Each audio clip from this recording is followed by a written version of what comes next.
A Ucrânia reescreveu por completo as regras da guerra moderna em apenas um mês. E a aposta estratégica mais cara de Putin começou a desmoronar de forma repentina. Pare um momento nessa ideia. Imagine que você é Vladimir Putin sentado no Kremlin no início de 2024. Você tem um plano bem definido e, ao menos na aparência, está funcionando. Cada noite, os céus da Ucrânia se enchem com centenas de drones Shahed, armas baratas de design iraniano e produção russa, custando entre 20 mil e 50 mil dólares cada. Enquanto isso, a Ucrânia tenta derrubá-los com mísseis Patriot e sistemas NASAMS, cujos disparos custam centenas de milhares de dólares por unidade. Da perspectiva russa, a lógica parece implacável. Você está vencendo uma guerra econômica sem precisar usar tanques. Está desgastando a Ucrânia drone por drone, enquanto a balança financeira se inclina a seu favor.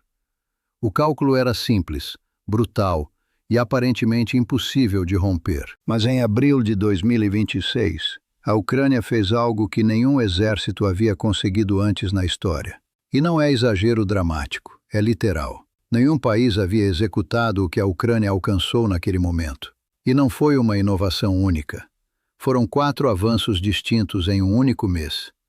Juntos, transformaram a estratégia de Putin numa estrutura obsoleta, sucata militar extraordinariamente cara. 30 anos estudando conflitos ensinaram que quando uma doutrina militar encontra 4 refutações simultâneas em 30 dias, não estamos olhando para um ajuste tático. Estamos olhando para uma ruptura. Para entender o problema central, a Rússia havia escalado massivamente o uso de drones Shahed para atacar cidades ucranianas, infraestruturas energéticas e alvos civis. A escala é enorme.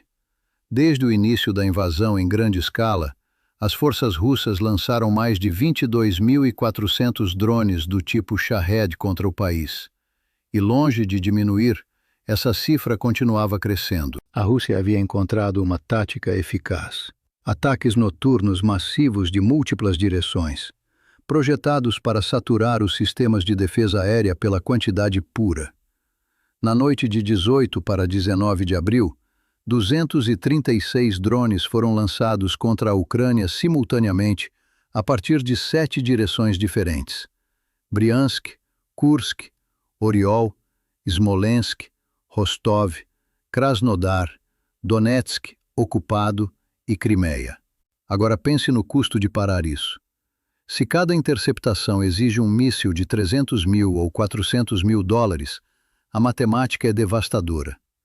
Cada drone russo barato obriga a gastar o equivalente a um carro de luxo para derrubá-lo. Putin entendia perfeitamente essa dinâmica. Não era apenas uma estratégia militar, era uma forma de guerra econômica. Mas a Ucrânia estava trabalhando em outra coisa, silenciosamente. Dentro de uma plataforma estatal de inovação chamada Brave One, empresas de defesa tentavam resolver exatamente esse problema. E para março de 2026, os resultados já começavam a mudar a história. Os drones interceptores ucranianos haviam destruído dezenas de milhares de UAVs inimigos, mais de 33 mil em um único mês. Não com mísseis Patriot, não com sistemas NASAMS, com drones projetados especificamente para caçar outros drones.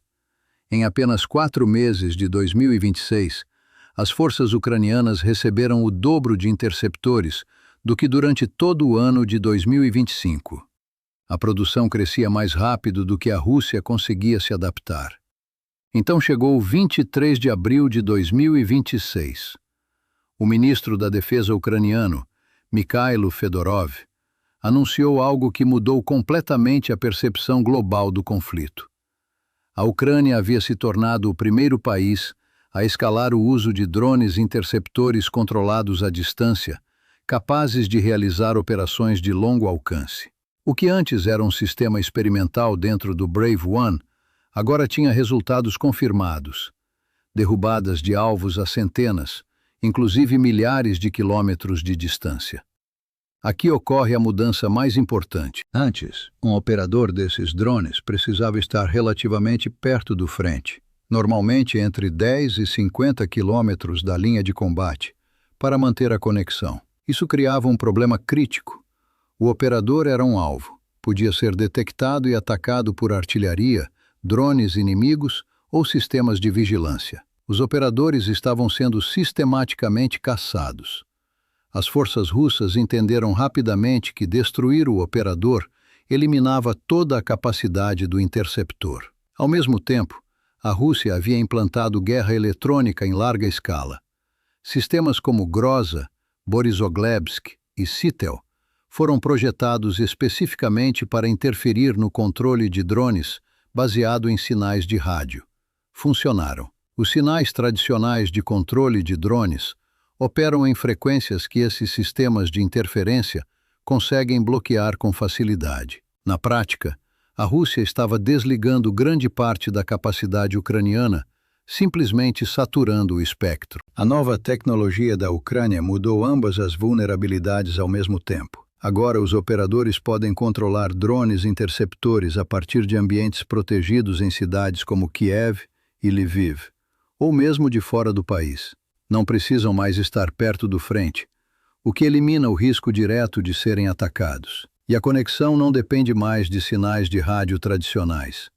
Usa links de dados seguros. Isso muda completamente o jogo. A enorme infraestrutura de guerra eletrônica russa, construída durante anos e implantada com custo enorme para bloquear drones no frente, perde grande parte de sua efetividade. Além disso, ao não exigir presença próxima ao combate, o número de operadores pode crescer massivamente. Não é um sistema limitado a algumas unidades.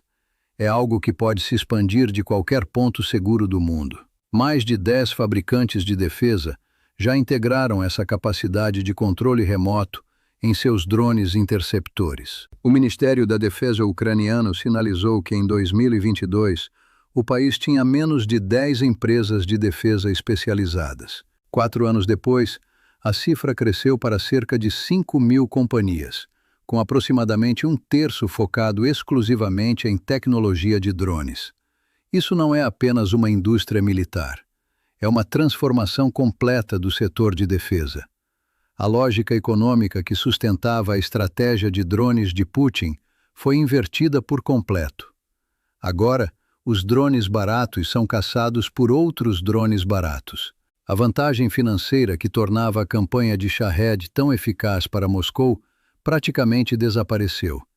E o mais preocupante para o Kremlin é que a Ucrânia ainda está numa fase inicial de desenvolvimento. Fedorov declarou que o objetivo é alcançar 100% de detecção e pelo menos 95% de neutralização de ameaças aéreas inimigas.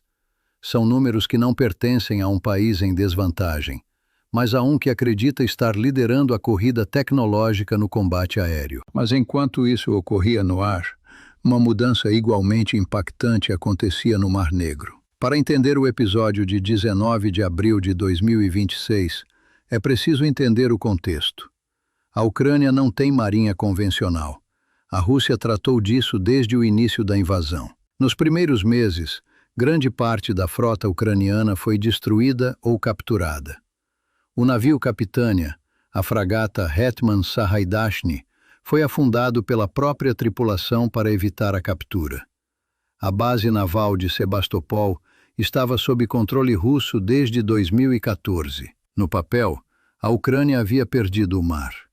Mas os engenheiros ucranianos não aceitaram essa realidade como definitiva. Em vez de reconstruir uma marinha tradicional, criaram algo completamente diferente.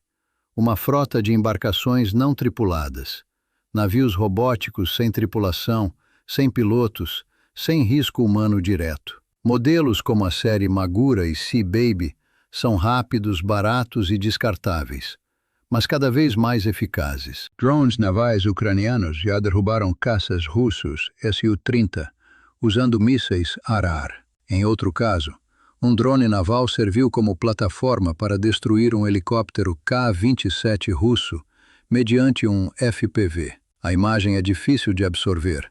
Uma embarcação sem tripulação, controlada à distância, derrubando aeronaves militares tripuladas. Um sistema sem humanos, destruindo maquinaria militar de dezenas de milhões de dólares. O Mar Negro, que a Rússia considerava praticamente propriedade sua, havia se tornado um dos espaços marítimos mais perigosos do mundo para seus próprios ativos militares.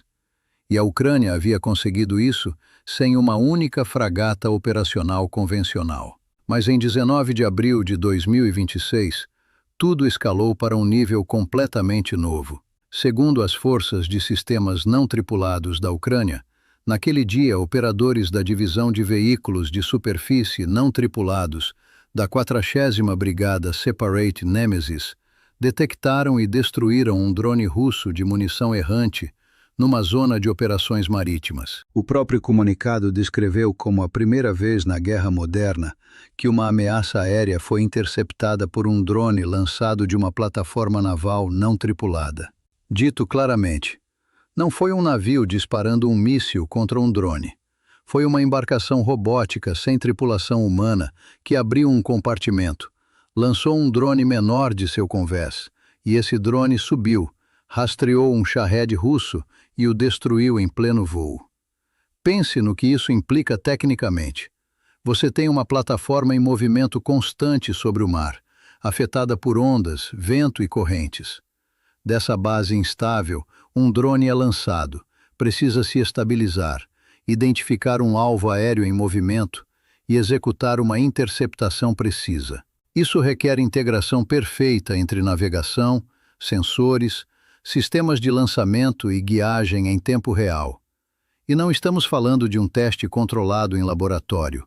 Ocorreu numa zona de combate ativo contra uma arma real em pleno ataque. Além disso, o comandante das Forças de Sistemas Não Tripulados, Major Robert Brody, informou que a Ucrânia já formou um batalhão naval de drones dentro de uma brigada existente e que está criando uma segunda unidade. Isso não é mais experimental, é estrutura militar formal.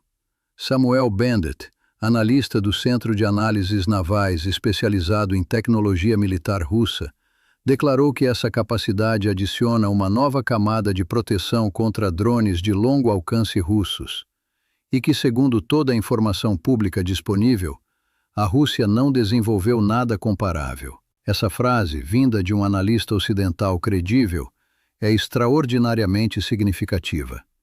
Não é uma lacuna menor. É uma ausência total de capacidade equivalente no lado russo. A importância geográfica é direta.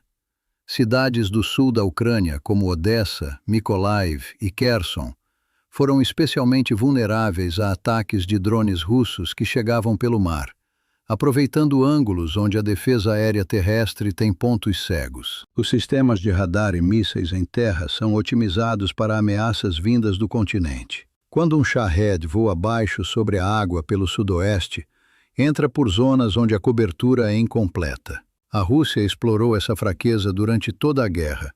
Agora esse equilíbrio mudou. O uso de plataformas navais não tripuladas como bases de lançamento de interceptores cria uma camada adicional de defesa móvel sobre o próprio mar. Esses sistemas não são fixos, não podem ser destruídos com um único ataque de precisão e se deslocam constantemente com a ameaça. São flexíveis, adaptativos e muito mais baratos do que qualquer sistema naval tradicional. A Ucrânia não está substituindo suas defesas, está multiplicando-as.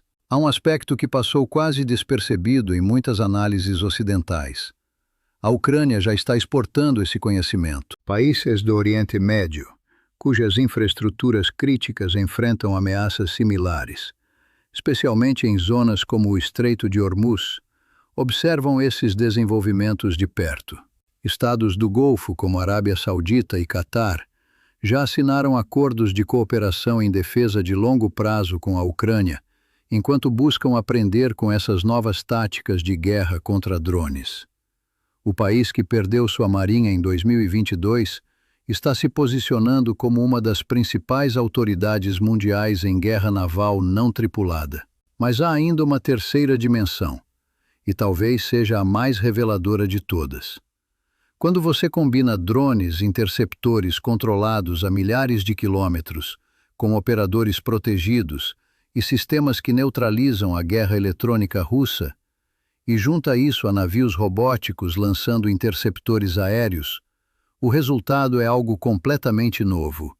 Um sistema de defesa aérea multidomínio e em camadas, que opera simultaneamente a partir de terra e mar, e pode ser controlado de qualquer parte do mundo. Há um custo que a Rússia simplesmente não consegue igualar. Em outras palavras, a Ucrânia materializou conceitos que por décadas existiram apenas como teoria nos grandes contratistas de defesa do mundo. E, surpreendentemente, isso ainda não é o mais impactante de abril de 2026, porque enquanto tudo isso ocorria no ar e no mar, algo igualmente disruptivo acontecia em terra. Em 13 de abril de 2026, durante o Dia da Indústria de Defesa da Ucrânia, o presidente Volodymyr Zelensky confirmou o que analistas acompanhavam há meses. As forças ucranianas haviam capturado uma posição inimiga, utilizando exclusivamente plataformas não tripuladas, sem um único soldado participando fisicamente do assalto. Em seu discurso, resumiu com uma frase que provavelmente terminará nos livros de história militar. O futuro já está aqui no campo de batalha, e a Ucrânia está criando-o. Há matizações necessárias. Alguns especialistas, como o analista militar Ivan Stupak, apontam que provavelmente não era uma posição altamente fortificada, mas uma estrutura secundária mais limitada. Organizações como a RAND alertaram que os robôs terrestres ainda enfrentam limitações importantes em terreno complexo. A maioria depende de rodas ou lagartas. Nenhum sistema mecânico replica ainda a flexibilidade de um soldado humano em ambientes irregulares. Mas aqui está o que muitos críticos estão ignorando. A importância desse evento não é que os robôs substituíram completamente a infantaria. É que demonstraram pela primeira vez, em nível operativo, que podem fazê-lo em condições reais de combate.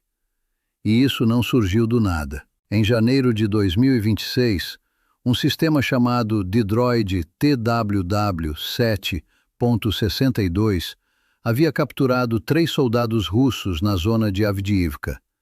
Em março, sua versão mais avançada, o TDW-12.7, manteve posições na primeira linha durante 45 dias consecutivos, sem descanso, sem rotações, sem medo, sem fadiga. Simplesmente uma máquina sustentando o território dia e noite. Isso é o que alguns analistas já chamam de doutrina do muro de drones. Um modelo no qual sistemas não tripulados absorvem o desgaste do combate, enquanto os soldados humanos se reservam para fases de consolidação e controle do terreno. Em essência, os humanos estão sendo progressivamente afastados do momento mais perigoso da guerra. A escala desse processo é enorme. Em apenas 3 meses, os sistemas robóticos terrestres ucranianos realizaram mais de 22.000 missões no frente. Evacuação de feridos, entrega de munição, colocação de minas, manutenção de posições, reconhecimento. Operações que antes obrigavam soldados a se expor diretamente à artilharia russa, a drones FPV e a franco-atiradores. Agora esse risco é assumido por uma máquina. Uma única empresa, a Tencor, entregou mais de 2.000 robôs terrestres entre 2024 e 2025 e projeta a demanda de cerca de 40.000 unidades para 2026. O número de unidades militares que integram esses sistemas passou de 67 em novembro de 2025 para 167 na primavera de 2026. Em 5 meses, a adoção dobrou. Aqui está onde isso se torna genuinamente uma revolução estratégica. A Ucrânia enfrenta um país com aproximadamente 3 vezes sua população. A Rússia pode absorver perdas humanas a um ritmo que a Ucrânia não consegue sustentar demograficamente. Essa tem sido uma das bases da estratégia de Putin desde o início. Uma guerra de desgaste baseada em números. Simplesmente empurrar mais soldados ao frente até que o país não consiga mais repô-los. Para a Ucrânia, portanto, implantar robôs não é apenas uma melhoria tecnológica, é uma necessidade estratégica. Cada missão realizada por uma máquina é um soldado ucraniano que não morre. Cada posição mantida por um sistema não tripulado É um grupo de combatentes humanos que pode descansar, se recuperar e continuar combatendo. Em essência, a Ucrânia usa a robótica para neutralizar a vantagem mais importante da Rússia: os números. Se as máquinas conseguem absorver a guerra de desgaste que Moscou planejou impor sobre corpos humanos, toda a lógica dessa estratégia começa a colapsar. E há um detalhe que quase ninguém destaca. Em julho de 2025, a 3ª Brigada de Assalto reportou um episódio revelador. Drones FPV e um robô terrestre carregado com minas antitanque atacaram a entrada de um bunker russo. Quando um segundo robô se aproximou da posição danificada, 2 soldados russos sobreviventes levantaram um cartaz de papelão que dizia: "Queremos nos render." Um cartaz de papelão diante de um robô, porque não havia um humano para se entregar. Pense nisso por um segundo. Soldados treinados para combater outros seres humanos, rendendo-se a máquinas. Há algo nessa dinâmica, fria, persistente, impossível de intimidar ou negociar, que rompe a lógica psicológica do combate tradicional. Você não apela à compaixão de um robô, não consegue assustá-lo, não consegue vê-lo sangrar e sentir que ganhou algo. Ele simplesmente continua avançando. Um soldado russo capturado, entrevistado após se render, descreveu o campo de batalha assim: "Não vi nenhum soldado ucraniano, só drones, e são muitos. Não venham, é uma guerra de drones." Um soldado russo advertindo outros soldados russos para não avançarem. Porque não há mais humanos para enfrentar, só máquinas. E tudo isso nos leva à peça final do sistema, o motor invisível que está acelerando tudo. A camada de dados de combate que está sendo gerada numa escala que nenhum outro país do mundo possui, e que faz com que tudo isso não seja apenas eficaz hoje, mas cada vez mais preciso, mais rápido e mais letal a cada mês que passa. Esse é o próximo capítulo desta história.